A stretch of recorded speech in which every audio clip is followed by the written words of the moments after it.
Welcome to Penrose Learning, where we make understanding easy. In this video, I will explain how to lift a Toyota Tundra.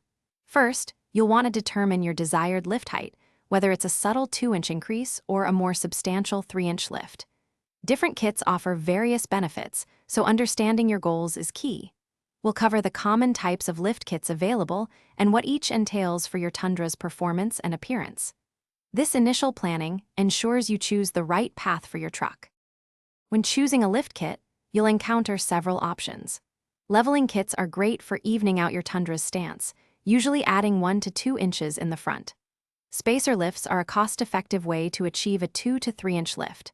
For those seeking enhanced performance and adjustability, a full coilover suspension system is an excellent choice, offering superior ride quality both on and off-road. Each type has distinct advantages. Now, let's talk about the installation process. Always begin by safely lifting your Tundra and securing it on sturdy jack stands.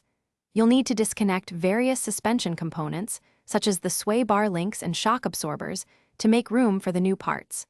Carefully install the new lift components, paying close attention to the manufacturer's instructions and torque specifications for all bolts.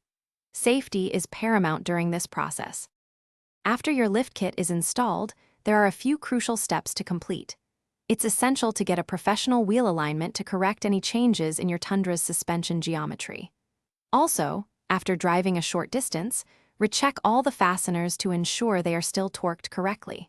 Finally, remember to adjust your headlights to their new height to maintain proper visibility and avoid dazzling oncoming drivers. Enjoy your lifted Tundra. Thanks for watching. If this was helpful, leave a like and consider subscribing. See you next time.